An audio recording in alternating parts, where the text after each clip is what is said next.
Assalamualaikum warahmatullahi wabarakatuh. Shalom, Om Swastiastu, Namo Buddhaya, salam kebajikan. Salam sejahtera bagi kita semua. Perkenalkan, nama saya Aulia Rizky Hakiki dengan NIM 3243322001. Saya mahasiswa dari Universitas Negeri Medan, Fakultas Ilmu Sosial Pendidikan Antropologi kelas B, Stambuk 2024. Di sini saya akan memaparkan hasil critical journal review saya dengan judul jurnal pertama yaitu Konsep Diri Remaja Perempuan dengan Orang Tua Toksik, dan jurnal pembanding kedua yaitu dengan Peran Pola Asuh Orang Tua Terhadap Pembentukan Konsep Diri pada Anak. Pertama-tama, izinkan saya mengucapkan terima kasih kepada Ibu dosen Dr. Halimatuk Sadia SPDM Hum selaku dosen pengampu pada mata kuliah Perkembangan Peserta Didik. Baik, di sini saya akan menjelaskan rasionalisasi pentingnya CJR ini atau Critical Journal Review ini. Critical Journal Review ini merupakan salah satu bentuk penugasan yang penting dalam kurikulum KKNI yang berlaku di Universitas Negeri Medan pada Fakultas Ilmu Sosial Pendidikan Antropologi. Review jurnal ini merupakan hasil penelitian yang membentuk strategis untuk mempermudah dan memahami inti dari suatu jurnal ataupun hasil penelitian yang telah dilakukan. Tujuan penulisan CJR atau Critical Journal ini adalah untuk membantu memahami kemampuan dan pada mahasiswa dalam memahami suatu jurnal dan untuk meningkatkan kemampuan pada mahasiswa dalam menganalisis suatu jurnal dan untuk memenuhi salah satu tugas KKNI yaitu Critical Journal Review. Manfaat Critical Journal Review ini adalah untuk menambah wawasan mengenai cara pembuatan Critical Journal yang baik dan benar. Baik, saya akan menjelaskan identitas dan pada artikel jurnal saya. Pada jurnal pertama dengan judul jurnal Konsep Diri Remaja Perempuan dengan Orang Tua Toksik dengan nama jurnal Konseling dan Psikologi Pendidikan, edisi terbit Desember 2022, pengarang artikel Reski Winanda, Rohmah Rifani, dan Dian Novita Siswanti dengan penerbit Universitas Negeri Makassar, Kota Terbit Sulawesi Selatan, nomor ISSN 27983773. Alamat situsnya akan tertera di dalam makalah saya.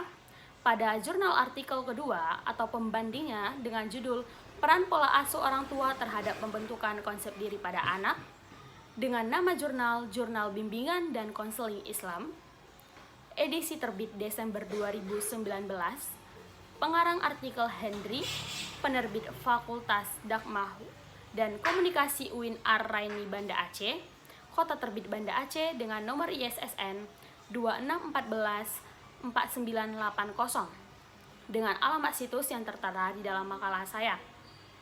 Baik, di sini saya akan menjelaskan tentang bab 2 ringkasan isi artikel dalam pendahuluan. Pada jurnal pertama, artikel pada jurnal ini membahas tentang peran orang tua dalam perkembangan anak, khususnya pada usia remaja yang aktif dalam mencari jati diri sendiri dan kebahagiaan sendiri. Dalam perkembangan anak, orang tua harus mampu melindungi anak mereka dalam tahap ini. Tetapi banyak orang yang tua tidak mampu melaksanakannya secara efektif, bahkan menimbulkan efek negatif bagi anak. Berdasarkan survei yang telah dilaksanakan, perilaku negatif pada anak dari orang tua antara lain kontrol yang berlebihan secara 25%, kekerasan pada fisik dan verbal 9%, konsumsi alkohol 2%, sikap tidak ingin dibantah 27%, dan ketidakpedulian 17%. Kontribusi orang lain terhadap munculnya perilaku negatif yang berdampak buruk bagi tubuh kembang bagi anak. Banyak anak-anak pada perkembangan ini menyortir perilaku negatif ini dikenal dengan orang-orang yang beracun atau orang-orang toksik yang dapat memberikan dampak negatif bagi aspek kehidupan anak seperti pada kinerja akademis anak, pengeluaran pribadi, dan hubungan sosial yang terjadi pada anak. Yang kedua itu pada jurnal pembandingnya. Pada jurnal pembanding ini membahas tentang pengaruh konsep diri dalam pengambilan keputusan dan kesuksesan pada setiap individu. Tanpa disadari, hambatan terbesar pada setiap individu ada pada diri seorang itu sendiri, baik itu untuk membantu mereka dalam mencapai apa yang diinginkannya, ada dalam dirinya sendiri. Konsep diri adalah gambaran atau penilaian seseorang terhadap nilainya dirinya sendiri yang terbentuk melalui pengalaman dan interaksi dengan lingkungan, terutama pada keluarga. Pola asuh yang diterapkan oleh orang tua mengambil peran penting dalam pembentukan konsep diri pada anak, karena sikap mendidik orang tua dapat mempengaruhi bagaimana anak melihat dirinya sendiri, baik secara positif maupun negatif. Yang baru selanjutnya itu B, deskripsi isi pada jurnal pertama. Pada jurnal ini konsep diri pada remaja perempuan yang mengalami perlakuan dari orang tua yang toksik, di mana dalam pembentukan konsep pada diri anak. Pada penelitian kualitatif yang terjadi melibatkan 3 responden yang berusia 19-21 tahun, yang telah mengidentifikasikan bahwa 6 bentuk perlakuan negatif yang terbuat oleh orang tua, termasuk pengabaian dan kekerasan, di mana pada pengabaian dilakukan oleh orang tua secara fisik dan dalam finansial, dan dalam bentuk tidak memberikan bantuan. Secara psikis, pengabaian ketika berpendapat, bercerita, mengekspresikan kesedihan, serta tidak mendapatkan aspirasi atas pencapaian yang telah dicapai. Kekerasan fisik yang dialami berupa tamparan, penarikan, jambakan, penyertaan paksa, pemukulan, cubitan, tendangan, bahkan sampai sasaran lemparan barang. Sedangkan dari kekerasan verbal berupa bentakan, penghinaan, tuduhan, gurauan tentang psikis, bahkan hingga ke sumpah. Perlakuan beracun atau toksik ini yang dapat dihadapi pada remaja, terutama pada anak perempuan, membuat anak tersebut menjadi tidak percaya diri, canggung terhadap orang tua, bahkan tidak peduli dengan keadaan sekitarnya. Baru pada jurnal kedua pembandingnya nih, pada jurnal pembanding ini membahas tentang bagaimana pola asuh orang tua dalam pengembangan diri pada anak, di mana konsep diri merupakan salah satu aspek terpenting dalam setiap diri yang individu miliki. Dalam setiap diri individu menjadikan kerangka acuan atau frame of reference dalam berperilaku maupun berinteraksi dengan lingkungan sosialnya adalah konsep diri atau yang sesuai dengan perkataan Fitz pada tahun 1971. Peran orang tua terhadap anaknya yaitu sebagai pendidik, pendorong, sebagai panutan, sebagai teman, bahkan sebagai pengawas dan konselor. Dalam Islam sendiri secara eksplisit disebutkan bahwa orang tua memiliki peran penting dan utama dalam membentuk kepribadian anak yang menghubungkan dengan konsep diri. Ada 3 pola asuh yang bisa diterapkan oleh orang tua. Pertama itu pola asuh otoriter, di mana pola asuh otoriter ini merupakan pola asuh yang tidak tepat dan tidak sehat yang diterapkan oleh orang tua kepada anak, terutama di awal masa perkembangan anak. Yang kedua itu pola asuh demokratis, yaitu cara mendidik anak di mana orang tua selalu memperhatikan kebutuhan anak sesuai dengan masa yang akan datangnya, sesuai dengan perkembangan anaknya. Yang ketiga itu pola asuh membiarkan atau permisif, di mana yaitu pola asuh ini memandang anak sebagai makhluk yang hidup yang berkepribadian secara bebas. Dalam konsep diri pada anak dipengaruhi oleh perlakuan orang yang tua yang berinteraksi dengan pola lingkungannya. Pola pengasuhan pada anak dalam bentuk kepribadian anak dan dampak terhadap kemampuan yang dimiliki mengambil keputusan dan menyesuaikan diri. Remaja perempuan adalah dalam penelitian ini mengalami 6 bentuk perlakuan negatif dari orang tua. Yang pertama itu pengabaian, kekerasan fisik, kekerasan verbal, pengontrolan, perbedaan perlakuan dengan saudara, dan pelampiasan amarah. Pengabaian mencangkup aspek fisik dan psikologis, seperti kekurangannya dukungan dan pada finansial dan emosional pada anak. Kekerasan pada fisik meliputi pada tindakan seperti pemukulan, penarikan, sementara pada kekerasan verbal berupa ancaman-ancaman. Perlakuan yang mengendalikan berupa tuntunan untuk sempurna dan larangan dalam ekspresikan emosi. Konsep diri pada remaja terbentuk dari pengetahuan diri tentang suatu harapan dan penilaiannya dirinya sendiri yang mencerminkan dampak negatif dari perlakuan orang tua. Anak perempuan sering sekali memandang hubungan ideal yang terjadi antara orang tua dan anak sebagai bentuk hubungan yang saling berbagai, di mana dari saling berbagi, menghargai, dan memberikan penghargaan. Di dalam jurnal kedua atau jurnal pembandingnya,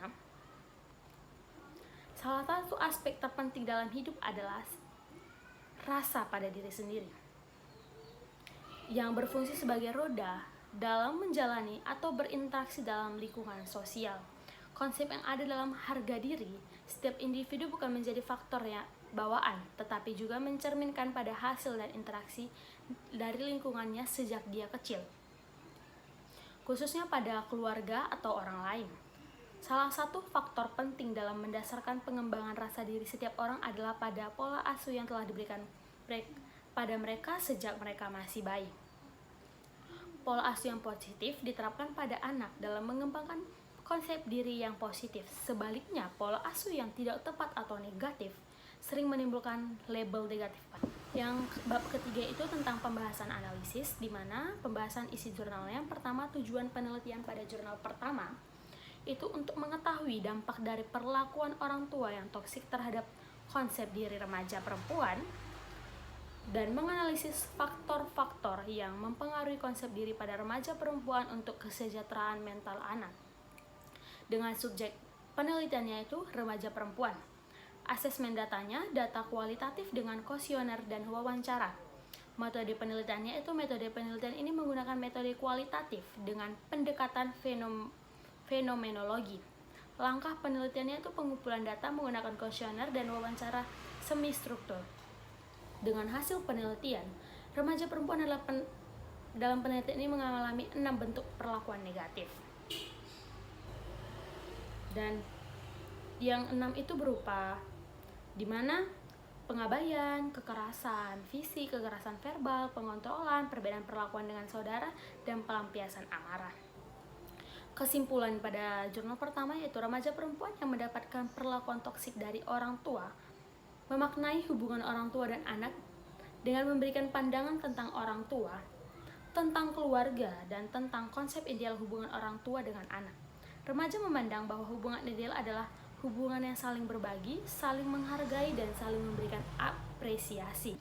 Pada pembahasan isi jurnal kedua atau jurnal pembandingnya itu dengan tujuan penelitian untuk memahami peran apa yang dimainkan oleh orang tua dalam pola asuh, serta bagaimana orang tua dapat memanfaatkan pengetahuan dalam mendukung pertumbuhan psikologi dan emosional pada anak.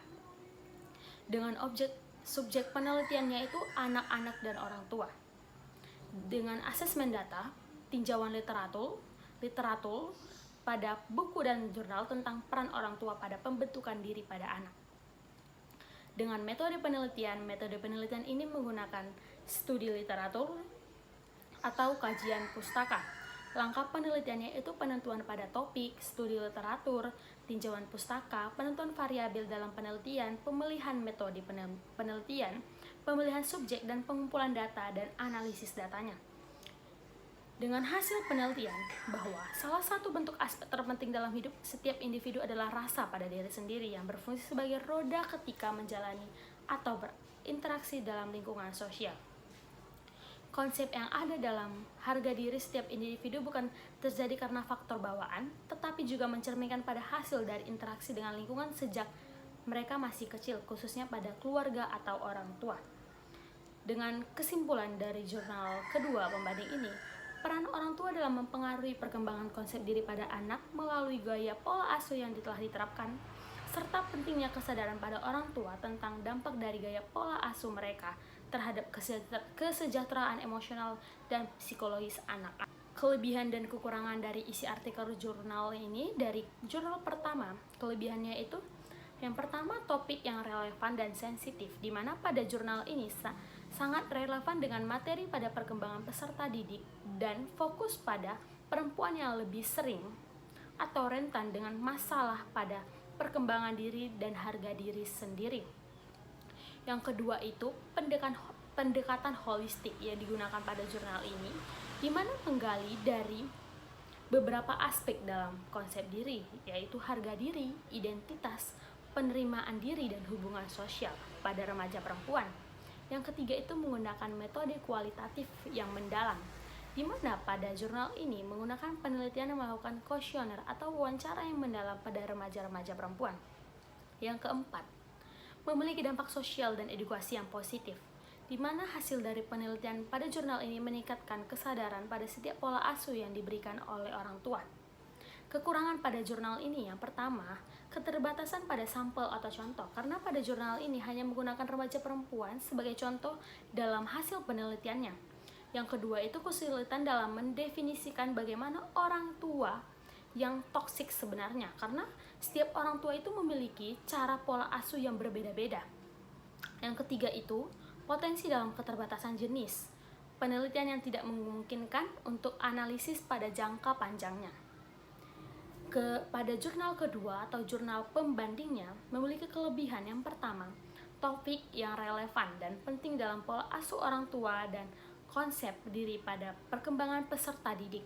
Yang kedua, memberikan wawasan tentang jenis pola asuh dan dampaknya bagi konsep diri anak. Yang ketiga, relevan dengan isu sosial yang terjadi atau yang sering dihadapi oleh setiap keluarga ini saat ini.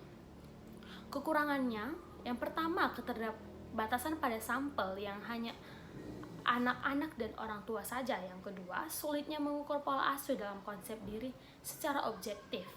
Yang ketiga, tidak adanya perhitungan dampak eksternal yang mempengaruhi konsep diri pada anak.